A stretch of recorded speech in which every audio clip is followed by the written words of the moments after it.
Hello, friends and family. Welcome back to another episode of the podcast. Let's start with some good news. Our good news story this week focuses on Chef Q Ibraheem, which I hope I'm pronouncing correctly. I picked this story up on CNN Heroes. The original article is titled, "When the Pandemic Brought Her Business to a Halt, This Chef Tackled Food Insecurity with Farm-to-Table Meals." And that article was written by Laura Claremont.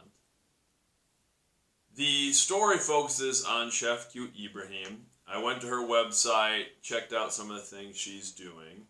First, I found her to be a very interesting, inspiring individual. She's been running what's called underground dining, an underground dining supper club in Evanston, Illinois, which, if you're unfamiliar, that's the Chicago area. It's kind of part of the greater Chicagoland area.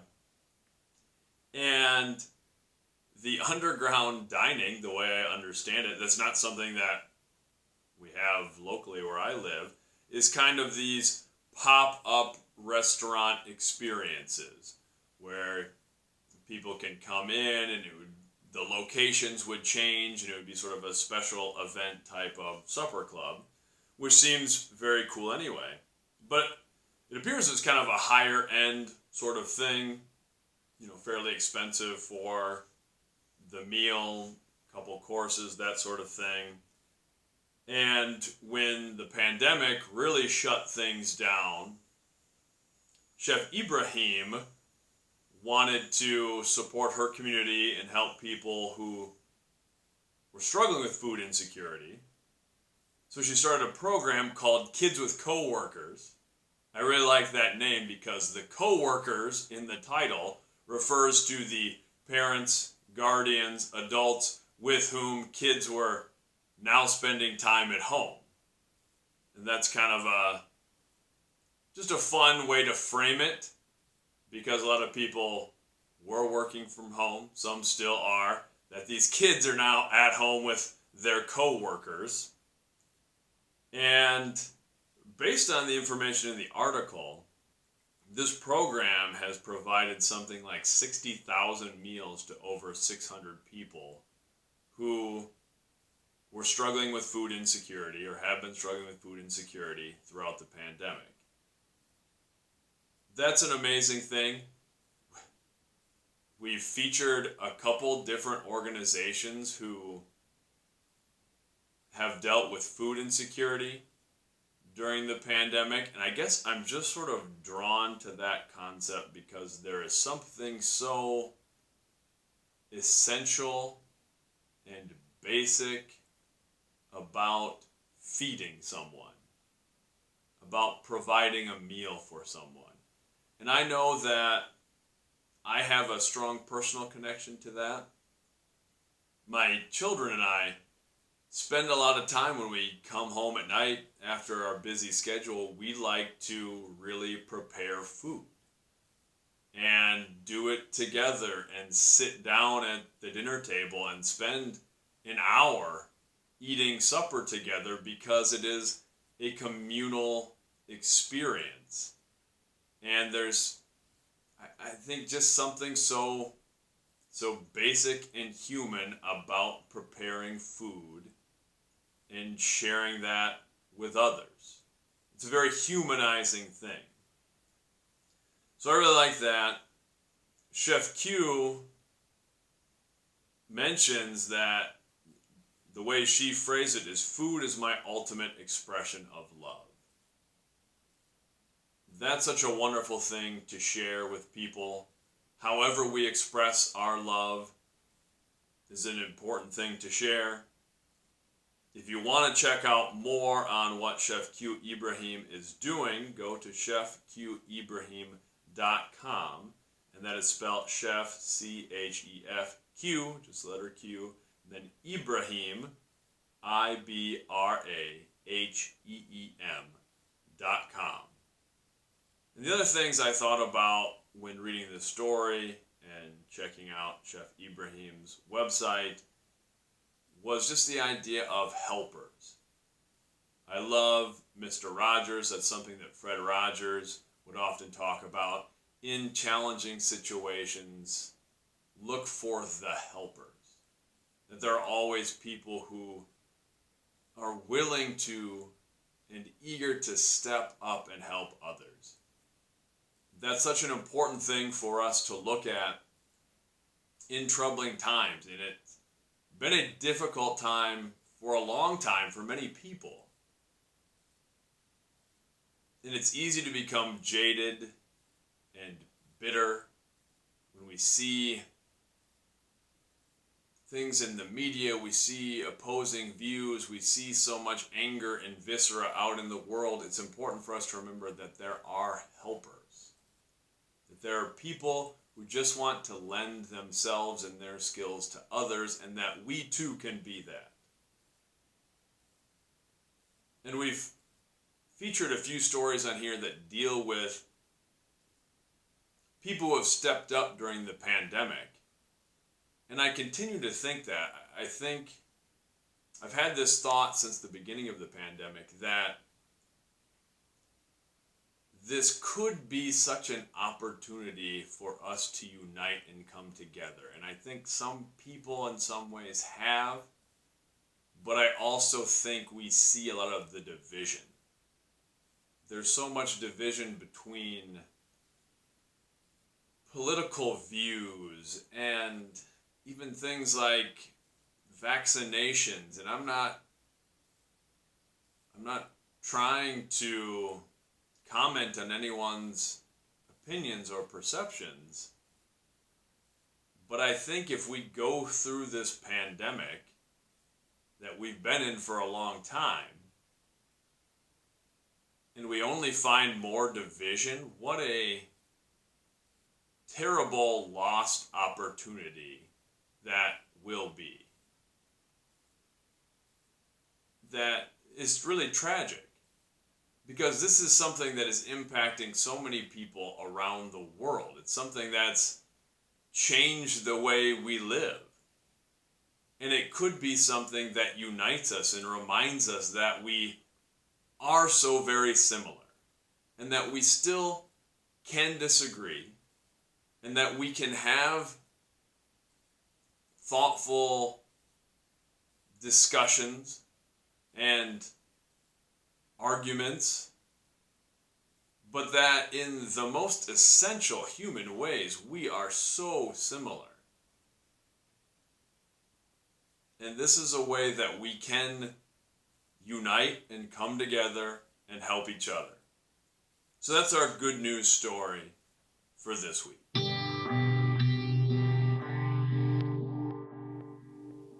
This is Family Time 75, and we're talking about our goals. We're moving from our focus on self-awareness, which we'll circle back to later, and moving toward self-management. First, I have to say, over the first 2 weeks of our school year, where we do these family time activities and have these discussions in class, we've just had some wonderful discussions. For me, this has really been the best thing I've done in education. Not that it's perfect. I'm always trying to get a little better at addressing the social emotional needs of my students. But the longer we've done it, the easier it's gotten to have open discussions in class. When we started doing it, a lot of students didn't want to talk about these things in class. They would email me with responses, and I would have these very thoughtful and impactful responses from students. And I would try to encourage the students to share those things in class, because I thought so many students were just hitting on these really beautiful and brilliant ideas, and it can be scary to share those things. But I think they were hitting a lot of things that other students were certainly feeling, and I was getting those responses. I could see that many students are feeling the same things, and they have a lot of great thoughts and feelings and ideas connected to all of it. And it's just gotten easier over time for us to have discussions in classrooms, where now More students want to just talk about it in class than send me a message or something. And that's great because it leads to a lot of different things. For instance, last week we were talking about core values. It was powerful to hear students pick out their core values, and it helps me so much know who the students are on a deeper and more meaningful level, where it's not just looking at maybe activities that they're in, interests, but how students define themselves and who they think they really are at a core personal level. And a lot of times we just come up with some great conversation pieces. One that struck me last week was we got talking about the difference between being respectful and respecting someone, which I thought was just a brilliant concept and an important thing to differentiate. We talked about the importance of being respectful to everyone, about recognizing other people's differences, their individuality. We discussed that there's not really good reasons to be rude to people or be cruel to people. But then we also talked about the importance of standing up for ourselves and advocating for ourselves and how we do that in a respectful way. And then we talked about what it means to be respectful and what it means to really respect someone. In class, we sort of decided that respect is something that's only earned. That we can still be respectful toward people and not necessarily respect the way that they do things. And maybe we disagree with some people on ethical and moral levels. Where respect is something that's earned by the way that people go about business, by the characteristics we see in them and appreciate. That was a great conversation that we had in class that ties into everything we talk about in terms of social emotional learning, that ties in with everything in the world, that ties in with our pursuit of empathy, something we're always talking about. So these discussions have been great. And now we want to focus on what are some tangible self-management strategies that we can start to implement. And we're going to start with goals. I want all of you to have goals and aspirations. I want you to have things you're pursuing. That's an important part of living a happy, peaceful, fulfilling life, is having opportunities for growth. Having those dreams, those ideals to chase. So that's what I want from you this week. I want you to identify around 3 goals. Could be a little more, could be less if you've got a couple of very specific things you want to focus on, but 3 is a pretty good number for what we're doing. But I want you to identify these goals, and I'm calling them goals, but it could be, maybe it's some big dream you have. Maybe it's a particular aspect of yourself on which you want to focus. That's fine. I don't want to limit it to I would like to accomplish this specific thing. But I want you to pick 3 areas of focus. 3, we'll call them goals. Then I want you to break down a couple things about those goals. First, what are some of the potential obstacles that may keep you from achieving those goals, or that may make achieving those goals more difficult? So for each one, try to pick out some obstacles, some barriers.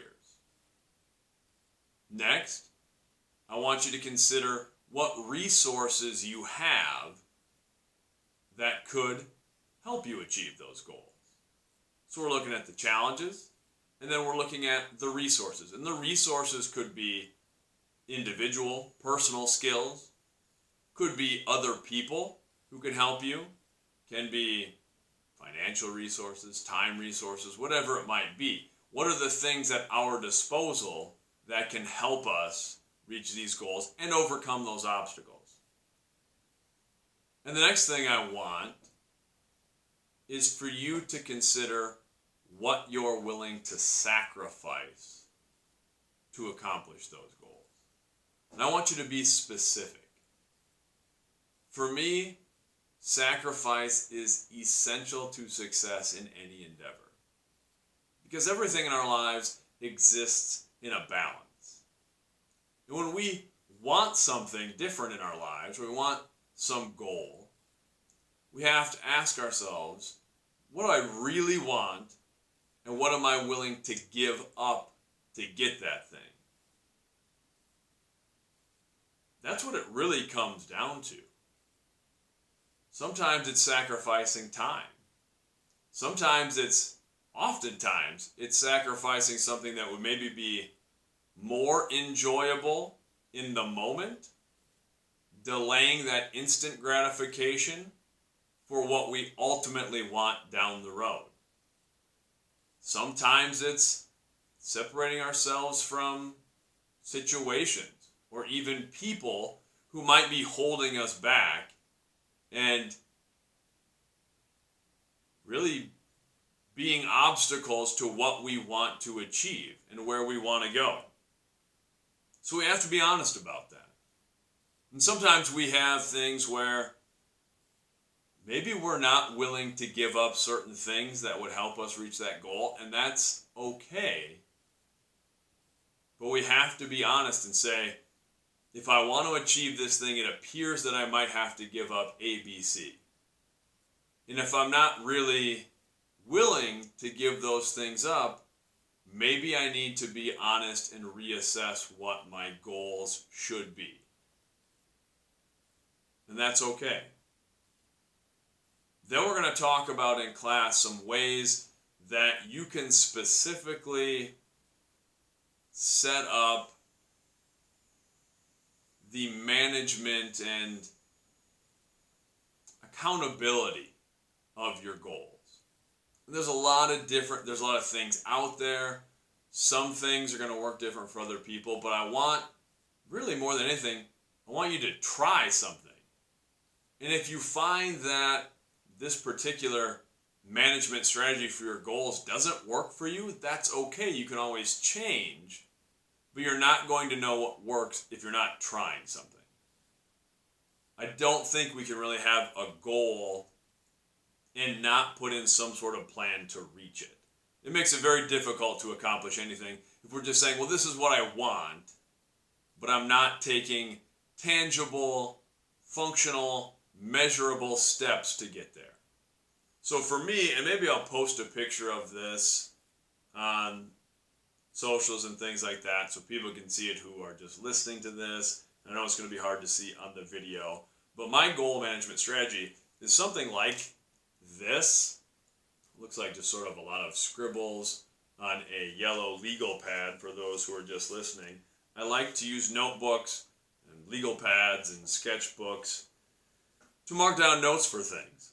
And what I found works best for me is not even necessarily writing out specific goals, but giving myself areas of focus, things I know are important to me, and then just sort of, for myself, monitoring how often I'm working on those areas. So on the sheet, for me, I always have sort of bigger, broader goals that are maybe for things I want to focus on for a year.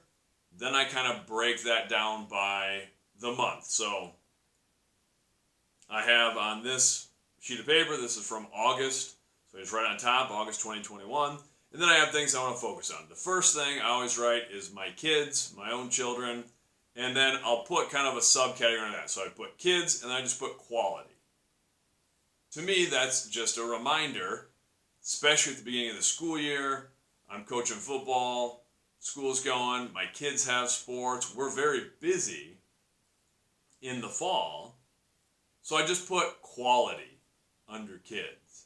And that's a reminder for myself that we may not have as much time together hanging out as we would like, but it's important for me to make that our time together quality time. So that's not a specific goal, but it's a specific point of focus for me. And then I'll kind of just put tally marks. That one I didn't even put tally marks next to this month. I just put it on there so I can see it every day to remind myself, hey, whatever time I've got with the kids today, make it quality time. Make sure we're getting something out of it and we're enjoying our time together. But then I have other categories of focus. So I have health, art, media, home, school, learn. Those are the categories I picked out for August. Under health, then I broke down categories. I put med, which is for me just shorthand for meditate. Then I put MA, shorthand for martial arts. Underneath that, I put TKD and BJJ. Two martial arts that I train in, Taekwondo, Brazilian Jiu-Jitsu. Then I put flex core, which for me is like yoga, flexibility, core training. Then I put strength. Then I put conditioning. Those are the categories under health.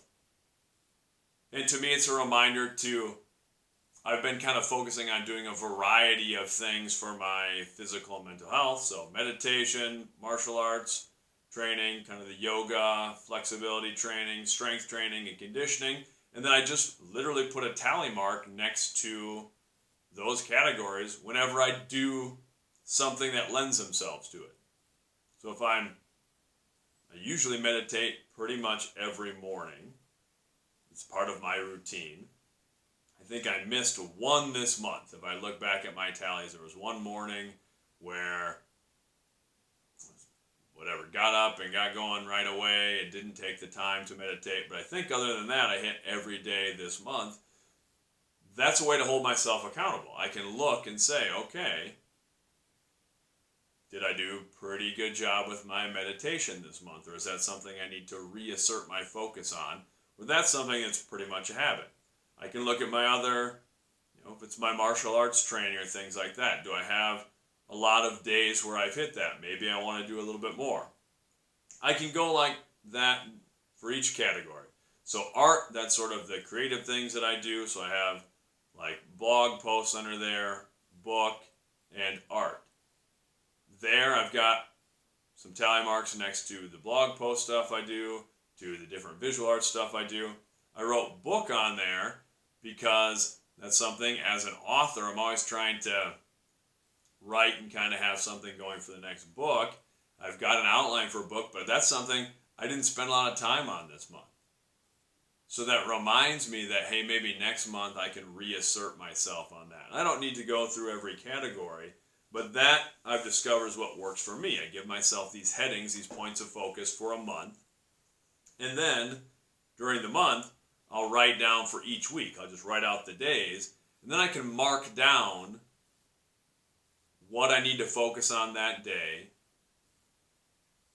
Then by the end of the week, I've got a pretty nice list of things that I've been working on. And as far as specific goals, I'll get a little more specific. Like right now, one of my focuses is averaging 6 hours a week on my media work. Meaning the blogs, meaning podcast stuff, interviews with people. I try to be specific about that because it is a busy time of year for me, as I mentioned. And I feel like if I focus in, if I give myself about one work day a week, if I find that through time on the weekends, time on the evenings, in total, I figure if you're at work, a regular sit-down job, or regular career job that we might go to, a 9-to-5 type of job, you're there for 8 hours, 9 hours, whatever it might be. But if I'm focusing on an 8-hour work day, you're maybe doing 6 hours of work because you've got lunch in there and you've got other things. There's always downtime in jobs.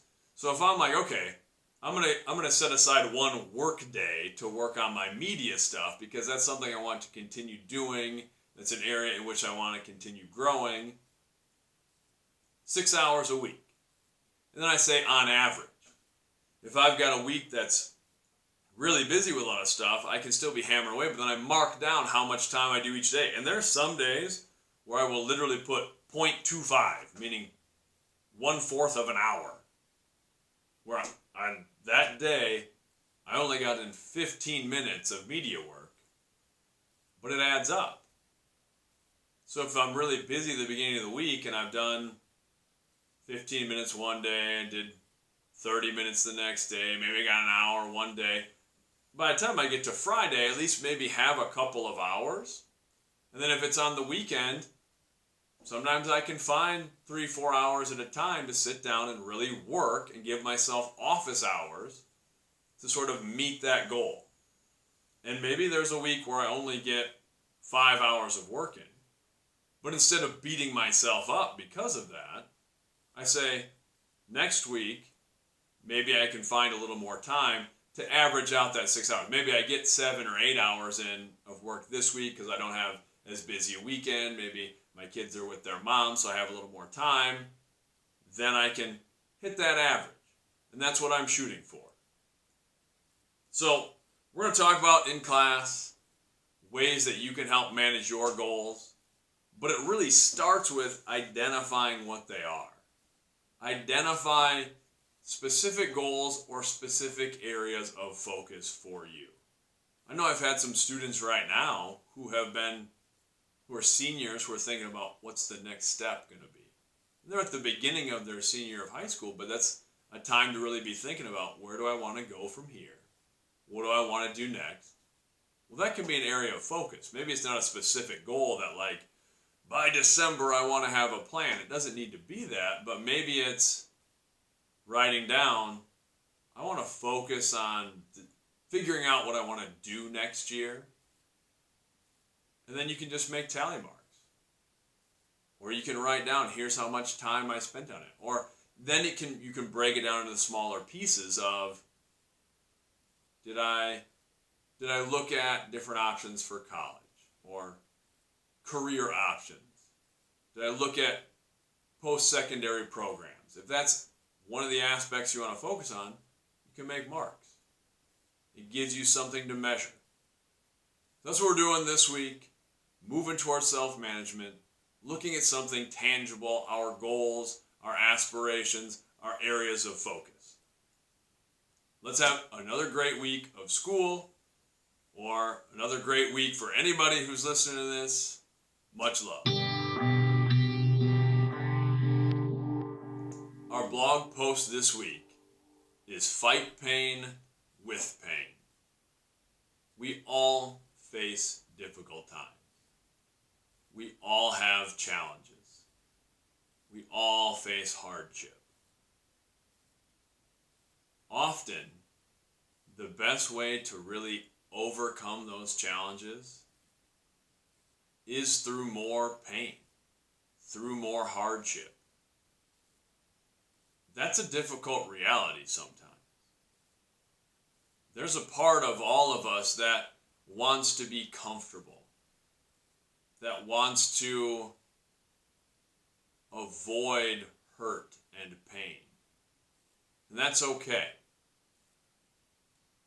But it's important for us to recognize that the most difficult things are overcome through difficult actions. And I don't mean fight pain with pain in any sort of sadistic way. I don't mean cruelty or anger. Nothing like that. What I mean is we have to focus on the difficult reality of the situation and address the root of the problem. And that is very difficult.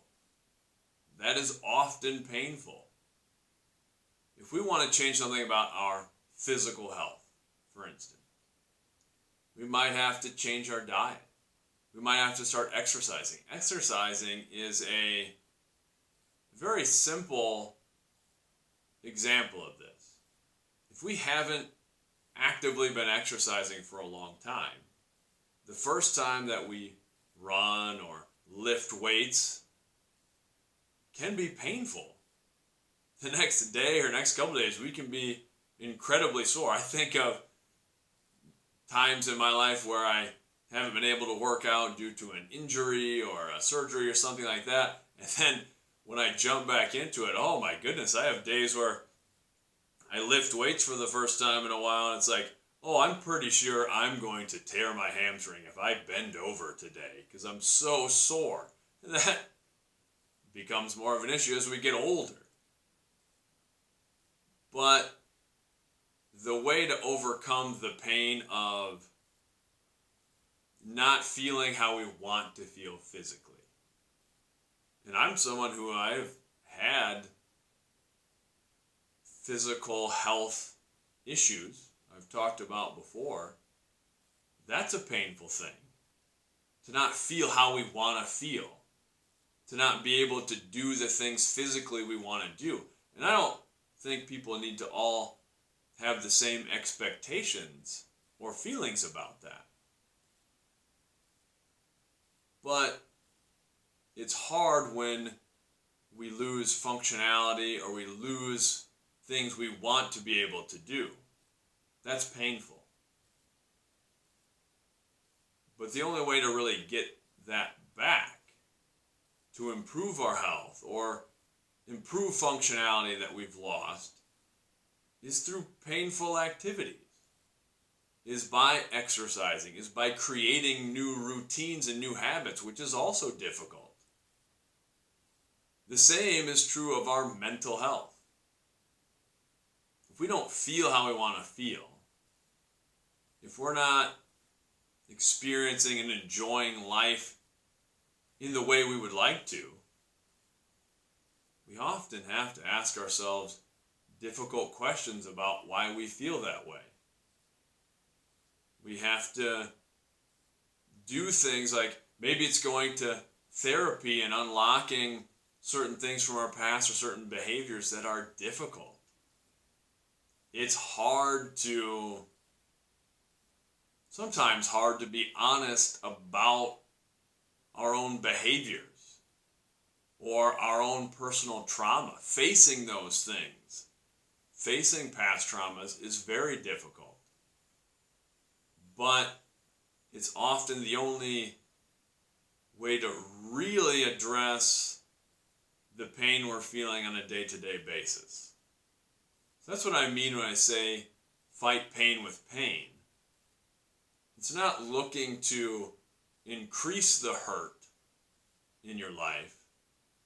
It's looking to address the hurt in a real, meaningful way that leads to real change.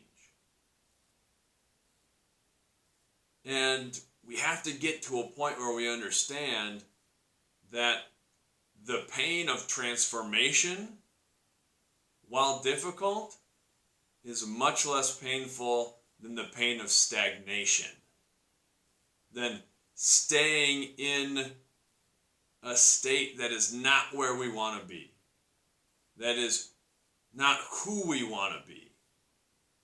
It might be painful to change those things, but the reward of that pain, the payoff, is going to outweigh the struggle. I promise you that. So just keep that in mind. Anything in your life that you want to change, anything that isn't what you'd like it to be honest with yourself and recognize that the journey to your ultimate aspiration, to the ultimate version of you, is a difficult one. But that pain has a payoff. There's a reward. And that's going to be so much better than the current pain you might be feeling now. Stay focused. Understand that pain is okay. It's okay to be honest with the pain we're feeling now. And it's important to accept the pain that it's going to require to get where we want to be. but you can do it. You can get through it. Much love.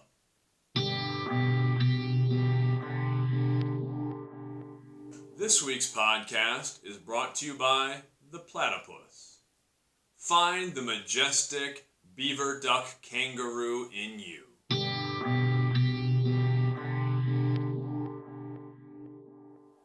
Now from me to you. As we wrap up this episode, just take some time this week to focus on yourself a little bit. Think of some of the things we've talked about. Find the helpers when things seem overwhelming, when things seem difficult. Be a helper yourself. Find the things that you have to offer and give them to the world. Give them to other people. The world will be better and you'll be better for it. Focus on your goals or just your areas of focus. You don't need to wait for a special time. You don't need to wait for New Year or the start of a month or you to finish one task before you move on to another. Write them down. Be clear and honest about the areas in which you want to focus. And find a way to hold yourself accountable.